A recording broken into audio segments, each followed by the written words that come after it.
payg'ambarimiz Muhammad alayhissalatu vassalamning sunnatlariga muvofiq tarzda demak olingan yo'nalishning umumiy nomi aytaylik ahli sunna val jamoa bo'ladigan bo'lsa, shu ahli sunna val jamoa ya'ni butun dunyo musulmonlari aksariyatlari e'tirof etgan to'rttala mazhab. Bu birinchisi Abu Hanifa rahimahullohning Hanafiya mazhablari, ikkinchisi aytaylik o'sha Molikiya mazhabi, uchinchisi Shofiya mazhabi va to'rtinchisi Ahmad ibn Hanbal asos solgan Hanbaliya mazhabi. Mana shu to'rttala mazhablar ham hammalari o'zlarining yo'nalishlari bo'yicha Alloh subhanahu va taoloning kalomi Qur'oni Karimning oyatlari hamda payg'ambarimiz Muhammad alayhissalatu vassalamning hadislariga asoslanganlar. Bularning aslida aytaylik o'sha o'q tomirida, tanasida ixtiloflari yo'q. Faqat juz'iy masalalarda. Juz'iy masalalar, qo'shimcha masalalarda ba'zi bir joylarda farq qilib qolishi mumkin. Bu ham aytaylik deyarli juda ham katta farq emas.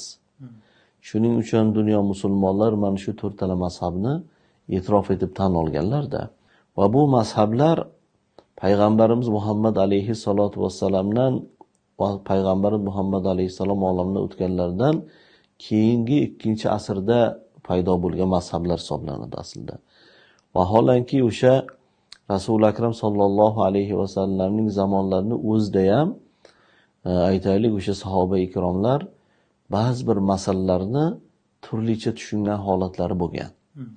Misol uchun payg'ambarimiz Muhammad alayhissalatu vassalamning zamonlarida Rasululloh sallallohu alayhi vasallam ashab ikromlarni Banu Qurayzaga safarga chiqardilar.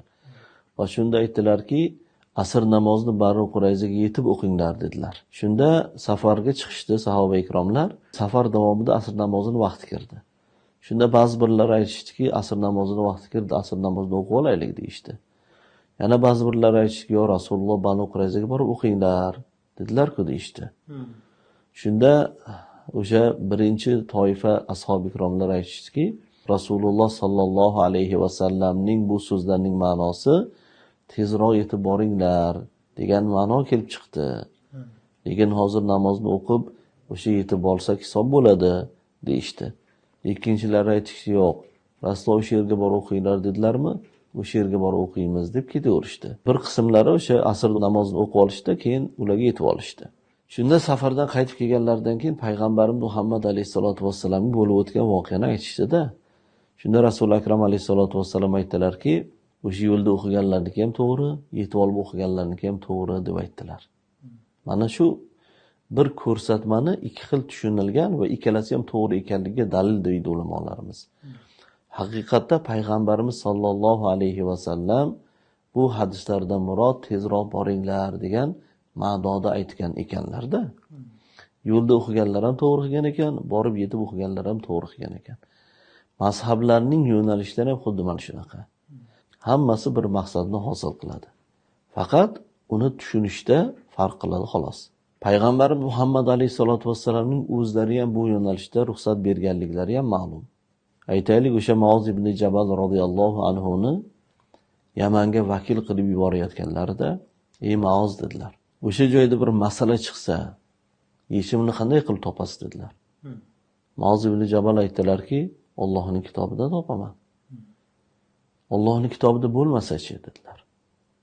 Rasululloh sallallohu alayhi vasallamning sunnatlariga murojaat qilaman dedilar. Sunnatda ham bo'lmasa-chi dedilar. Shunda Muoz ibn Jabal radhiyallohu anhu aytdilarki, "Bo'lmasa o'zim ijtihod qilaman.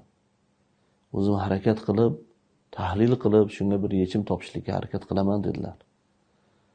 Shunda Rasul akram sallallohu alayhi vasallam xursand bo'lib ketgan ekanlar. Va muborak qo'llarini Muoz ibn Jabal radhiyallohu anhu ni ko'kragiga qo'yib, Allohning rasulini xursand qiladigan holatni uning elchisiga ato etgan Robbimga shukrlar bo'lsin deb aytgan ekanlar. Mana shuni ulamolarimiz, ayniqsa mazhab boshlarimiz, demak, payg'ambarimiz Muhammad alayhissalatu vassalam ummatlarini ham ulamolariga ijtihod qilishlikka ruxsat berganlar. Oyat va hadisga asoslangan holatda